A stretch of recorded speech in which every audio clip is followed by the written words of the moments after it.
Hey y'all, Fat Man Outdoors. Hey, if you liked the video, click that like button and click subscribe so that you'll get notifications whenever we post new content. Appreciate you watching. This is the Fat Man. I'm gone. Hey y'all, Fat Man Outdoors. Today I want to do a video on something that has really kind of changed the way we hunt and scout for wild game. Everybody that's hunted very long at all, or even just likes to watch wildlife, has either read or saw or probably owned some trail cameras. I can remember back in the day when I was quite a bit younger. I'm not going to say how long ago that was, but it's been a while. The very first trail cameras I owned, I think they took like 6 maybe of the D-size batteries, and it was a 35mm film cartridge that you loaded into it, and you could buy 36 and 48 picture film rolls back then, but your batteries wouldn't last that long. They would only last for about 23, 24 shots. So you'd have to buy the 24 pack film for your 35mm camera and load them in it, and it didn't have IR much at all back then.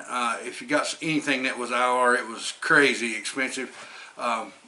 And the flash on the cameras, it was crazy. It'd shoot, when they'd get tripped, it'd shoot big bright flash, and sometimes it'd just wash the whole picture out. It was almost impossible to have them around close to water, because if it was, they would corrode up so bad and it wouldn't work. And then once you got your pictures, you'd have to go get the film out of the trail camera, take it to the hound, take it to the drugstore, have it sent off, have it developed, and get it back. And that's 2 or 3 weeks before you got anything back. And anybody that knows much about being in the woods, by the time all that happens, what you've been thinking is going on probably was, but it's already stopped and they're doing something different. So it really hurts you a lot of times more than it helped you. It was just basically a bragging thing. You know, you could show your buddies, hey, look, the picture I got on this buck on this property where I'm allowed to hunt. That buck probably wasn't going to be there when hunting season come in, because that picture was taken 3 weeks prior, but that's just the way it worked out back then. But now things have changed, and a company now that's been out for about a year has come up with something that is, I think, going to be an industry changer. Okay, there's been cellular cameras out for a while. When I say cellular, what I mean is it'll take a picture and then it will, or video, and it'll send it straight to your phone, so that you don't have to go into the woods to go check what's on your camera. And that was a huge step forward. The only problem with that was, and it still is a problem, they're very expensive. A good one, not uncommon to pay $300, $400, $500, $600 for a real good cellular camera. And if you were going to have them for the longest time, that's what we were stuck having to do. You had to pay for what you could get. And now this company that is called Camojojo has came out with a camera that is cellular, that it works on the AT&T network. You don't have to put a SIM card or a card in this to read your pictures from. It's got one built in, 32 gig. The SIM card's already in it for the AT&T network. It works off the 4G, so it's got good speed, and it'll take real good, nice pictures, nighttime and daytime. Everything that I've seen about it. So I decided I wanted to get one of these, and I wanted to try, see how it worked, and see if it was what everybody was saying it was. So I reached out to Camojojo and had a talk with a person there, and we figured out what we could do. And I've got one here, and now we're going to take it out of the box, show you what comes with it, and show you how easy the setup for this is supposed to be. That's another issue with a lot of the other brands of cellular cameras, that the setup on those cameras was a nightmare. You had to do a lot of stuff. Supposedly this one is just very, very, very simple, and we're going to check and see how well that works. And so let's get to the unboxing. Alright, let's unbox this baby. I like the way it's packaged. It's got tons of information on the outside of the box. Tells you about all of the different parameters that's on it, and tells you about all kinds of stuff on it. They've done a lot of good advertising just on their box, and it seems to be packaged well, and it has a nice plastic tray that sits in. Looks like there's some booklets underneath it here. This is the Camojojo Trail Camera Quick Start Guide. We'll be definitely using that just in a minute. Okay, and then there's a little card telling you about different stuff to give you a discount. And it's a thank you card from Amazon. Okay, and this is the owner's manual. This is what will go much more in depth on the things with your camera and if you have to troubleshoot stuff and what everything does. So that'll be very handy too. Very, very handy. Okay, now let's take it on out. Now you get, this is a mount that actually attaches to your tree, and then once you get the camera on there, you can adjust the camera to the angle that you want and then tighten it down with this little wing nut and it'll stay in that angle.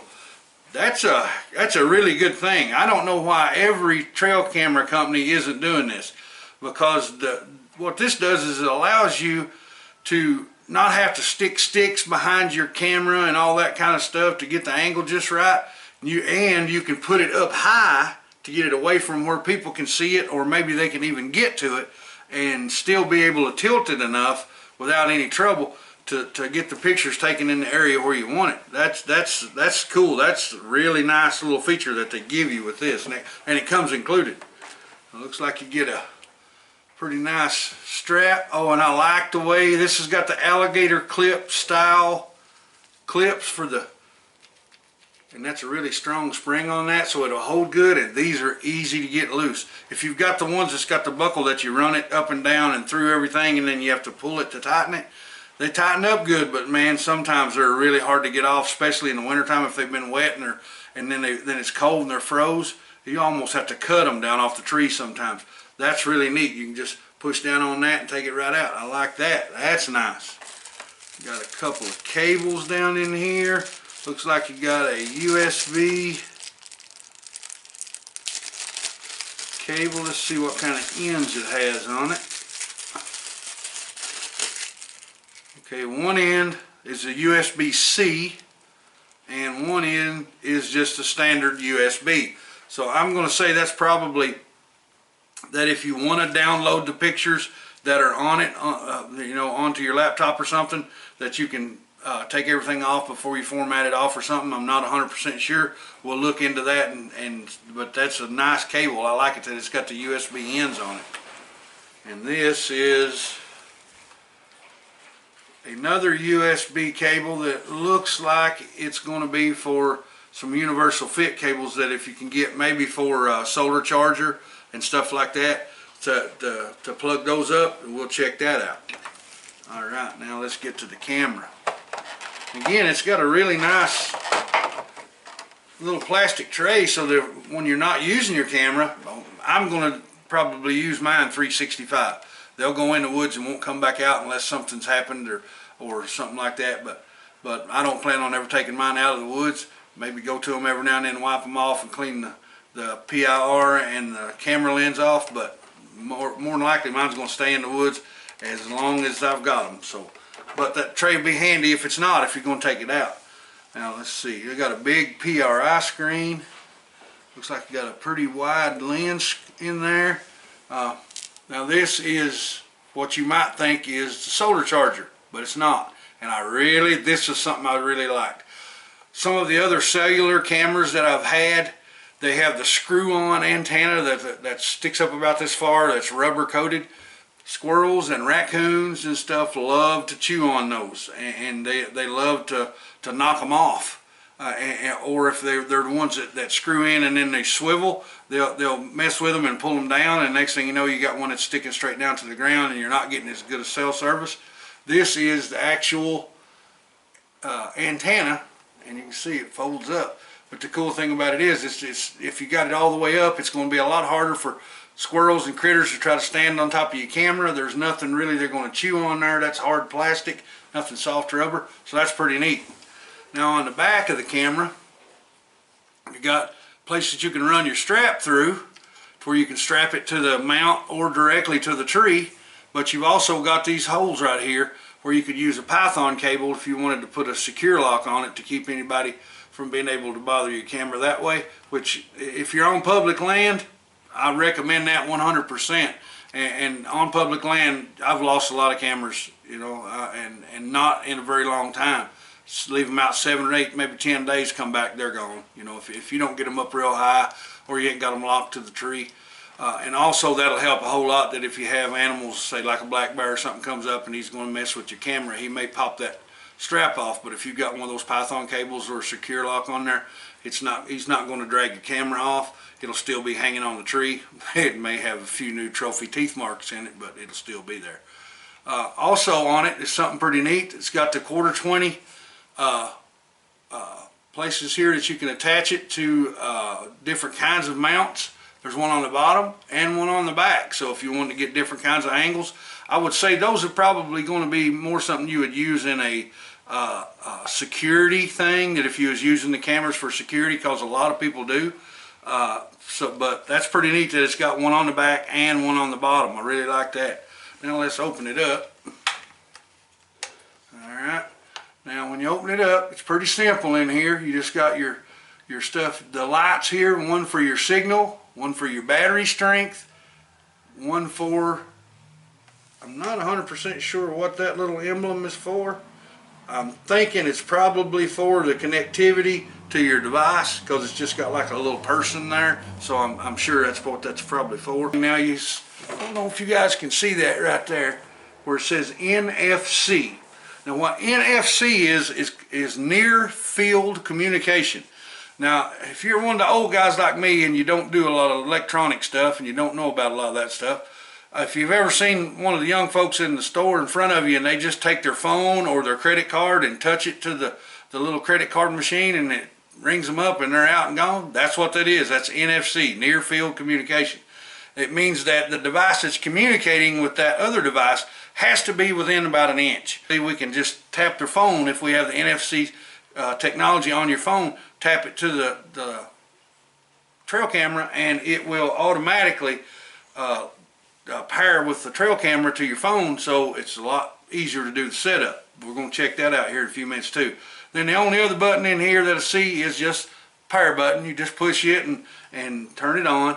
And then over here on this side it does have a SIM card already installed, and that SIM card is for right now the only network that I'm aware that they're using is AT&T. In my area, that's great. Anywhere on my farm I get full bars on my AT&T phone, so I'm really excited about that because I should have real good service on the camera anywhere on my property that I go. Now underneath here, push this button and a little compartment pops open, and what that is your battery compartment. Now if you're going to run it off batteries, it does take 12 AA batteries. And I was looking at the back of the box and it says that it'll use alkaline, NMM or lithium, all three. And that's pretty cool. You can use either one of the three. But I'm not going to run batteries in this. I've done a lot of research and I've talked to a lot of folks about how you can run these just off of a solar panel. And just so happens that Camojojo actually sells solar panels. And when I bought this camera, I actually bought a solar panel with it as a combo. If this solar panel will run this camera all the time with me not ever having to put batteries in it, in a very, very, very short time, this solar panel is going to pay for itself. Because especially if you're running lithium batteries and you're putting 12 of those in there at a time, you're talking probably 15 bucks every time minimum, every time you have to fill that thing up. And if you get 30, 45 days off of a set of batteries, then in a short time you'll have 300 or 400 bucks tied up in batteries running your trail camera. So we're going to try this and see how well it works. So now let's talk about a few of the features that this trail camera has. Not only does this trail camera have ability to take IR pictures at night or just standard pictures during the day, you can also take video with this camera. This camera does 10-second videos, and it'll send them straight to your phone if you have that requested for it to happen. You can also request a high definition copy of the video that'll be sent to your phone just by tapping in your app to ask for the HD copy of that video or that picture. It's got the different plans that you can get with it. Tells you how much you can do. Like I think the $4.99 plan, I think it's 300 pictures, and that's for $4.99 a month. And you can go all the way up to, I think it's $11.99, and that gives you unlimited pictures and unlimited video. Or if you do it by the year, if you pay for a year, it's actually a little bit cheaper still. To me, 120 bucks or so a year on a camera, and I can get as many pictures and as many videos as I want. And once a year, I'll just bite the bullet and pay the full amount. But the reason I want to do that is because I want to be able to continuously monitor what animals are coming into my property, whether people's coming into my property. I can even use them to, in a sense, to monitor my food plots and monitor the feeders on my property, so that I know that if there's something going on and I need to go down and check it out, I can look on the camera and find out.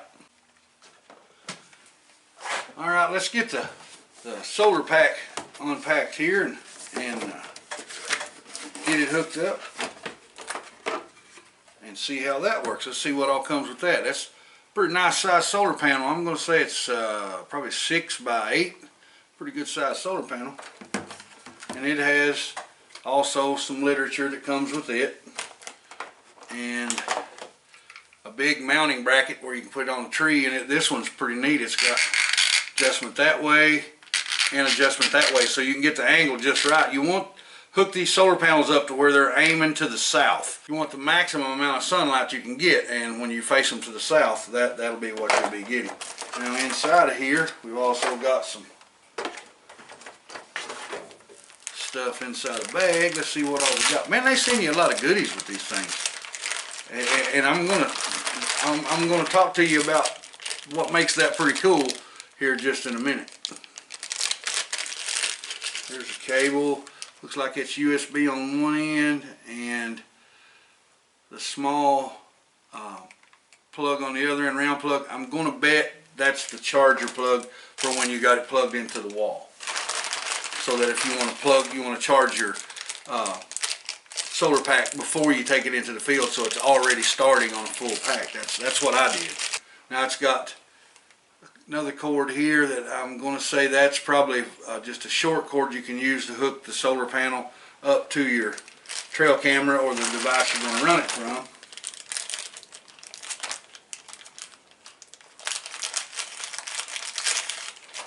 And here's another, but now this one has 2 different size plugs on it. I bet, let me check something here. Yeah, okay. What it is, I'm going to open these up and let you take a look at them. Hopefully you'll be able to see them. There's 2 holes right there. Okay, one of those holes is for 6-volt output. One of them is for 12-volt output. And I'm going to say that more than likely the reason you have 2 of these cords that are the same cord, just one of them has 2 different ends on it, is because one of them is for the 6-volt and one of them is for the 12-volt. So it's going to be very important that you look at your device that you're going to run off the solar charger and make sure that you've got the cord plugged up to the right end, because you don't want to use the wrong one. If you use the wrong one, you could very well damage or destroy the piece of tech that you're going to plug up, so maybe burn up your trail camera or whatever it is you're going to charge it. And it also has a port here on this side that you plug into the wall socket, that if you're going to charge the pack before you take it into the field. So that's a very handy thing to do. Now you can charge anything off of this, really. You could use that adapter that you have there, and you could charge cell phones off of it. I'm sure, and that's a handy feature to have. Pretty nice little outfit. I like that. Now you got a button right here on the front. You push this button, and it'll tell you how much battery life you got. As you can see, all 4 of mine are charged up, so I think we're pretty much ready to go. I'm going to lay it down here, and I'm going to I need the 6 volt, I do believe. Let's look on the camera. Yep, on the bottom is our plug right here for the 6 volt. And it looks like it is the smaller of the 2 cables. So, let me get this smaller cable out here. See how long this is. Oh yeah, you can get probably 5 feet from your camera. That's good. That's real good. Plug one in into the camera. Come down here to the 6 volt output. I'm going to plug the other one into the camera, and it's got like a little rubber O-ring kind of deal situation in there, so that when you plug this up, that it seals around that, so you don't have to worry about any water getting in it. And that's a good thing. Alright. Now I'm going to open her up here. Press the button, there's red light comes on. Okay, now we got 2 lights coming, 3 lights. Now, one of them's solid, which is the battery power, so it's showing bright green. Alright, so now we're letting everything get started up. Let's get my quick start guide here. And you guys are seeing this for the way I'm seeing it too. I've never done this before, so this is going to be a first for me, and I'm going to just see if it is easy as it says. Okay, check and confirm that the Mega SIM card was installed in your camera. We did. That's the big SIM card that's right here in the side, right there. You will see 3 indicator lights. Account indicator, battery indicator, and signal indicator in solid green. If everything goes well, the account indicator is in solid red light before you bind the camera to your account. Okay. Okay, well apparently I can't get my phone to accept NFC, so we're going to go this route with the QR code. And we're going to scan that, got that. I'm going to name my camera, and this is going to be feeder 1. Okay, and then I'm not going to worry about groups at the moment. You can make, if you got several of these cameras, you can make a group, put a bunch of different cameras in different ones. Okay, done. Start. Camera is added successfully. Okay, so what I did was, after I scanned the QR code, it was no problem. It loaded right up. It's taking pictures while we're sitting here. It's pretty interesting the way this thing is. It's really easy to set up. I just sent another one to the phone right here. My phone vibrates and tells me when one's coming. And I'm inside a metal building, so my signal in here is really bad. I only got 1 bar, so it takes a minute for it to load the pictures or load the video. But it didn't take anything to set this thing up. If I can do it as easy, then anybody can do it. Like I said, all I done was I turned it on. I let the lights get to what the instructions tell you to do, and when it did, then I scanned the QR code, because apparently my phone is supposed to have the NFC technology, but I don't know much about that stuff, so let's just send another one. Oh, that's pretty neat. That's so cool, man. This thing is really, really nice. And the cool thing about it is you can look at your battery stats, and it tells you right on your screen what your battery stats are for how much charge you got left. And I'm showing 100%, of course, on the solar panel. It's showing 60% signal on this device in here. But now that's amazing. That is amazing. Now you can turn the flash to auto or flash off. I've got mine on auto. You can go into settings on this thing and you can change all different stuff. I'm not going to go over all that because it's in the book, and if I try to just tell you what's in those settings and how to do it, then it may not be what you need. So I'd rather you look in the settings and read about it and learn about the camera for yourself, because it's pretty neat. I mean, this thing is pretty awesome. I mean, you can see, I can show you here on my phone the way it took pictures just while I was sitting here. That's a video that it took, and it's taking them one right after another. While I was, it's got audio in the video as well.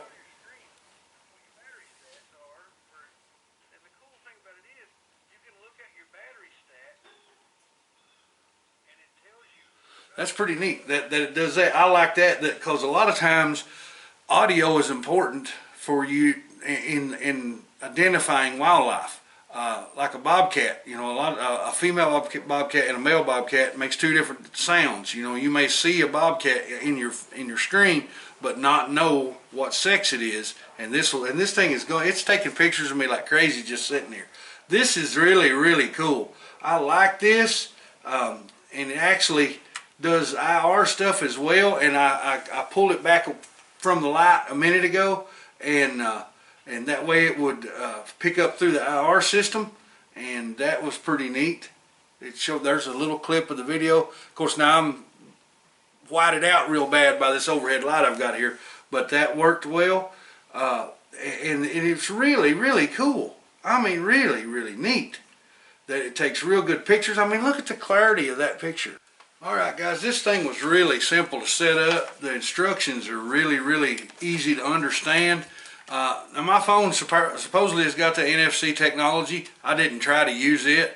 I just went ahead and used the QR code. For me it's easier, it's what I'm familiar with. But you can do either or. But even scanning in the QR code, tapped a couple of buttons, thing was ready to go. It's already sitting here taking pictures like crazy with it just sitting here on the table and it sending it to my phone, and every time it does I'm getting an alert on my phone. You can probably hear my phone vibrating in the background.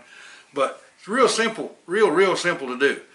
For the quality and the amount of stuff that you get in this camera, you could never get close to that with another brand. It's ridiculous the amount of stuff you get in this camera. If you sit down and had 10 different other brands of good cellular cameras sitting beside you and looked at the stuff that you get with this camera and compared to their prices, these cameras are half of what everybody else is charging. And from what I'm seeing sitting on the table, okay, let's understand, that's sitting on the table. I haven't got this in the field yet, but that's fixing to happen today. Right now, sitting on this table, I am thoroughly impressed. And I have owned and do own a lot of trail cameras, and I am thoroughly impressed with how this trail camera was easy to set up, the way it works, the way it paired to my phone, the features that you get with it. It's just unbelievable for the money. And if this thing works out the way that it's touted to work out, this will probably cause me to have a yard sale with trail cameras, and I'll be running 4 of these. What I want to do now is I want to do some extensive field tests on this first camera to see how things work. And if it works the way it looks like it's going to, then yeah, somebody's going to get an opportunity to buy some high-priced cameras off of me for enough money to order me another Camojojo. Yeah, most definitely. Guys, I hope y'all enjoyed this video. I know it's going to kind of be spotty because I'm not a tech guy, but this was even easy for me. You know, I mean, if it doesn't confuse the crap out of me, then it's pretty easy. But I'm really happy with the way this thing is doing right now, and the way it was easy to set up. At this point, I'd recommend it, but not quite yet. I want to test it in the field and see how it does, and I will get back to you guys on that. I hope to see y'all in the next video. It's the Fat Man. I'm gone.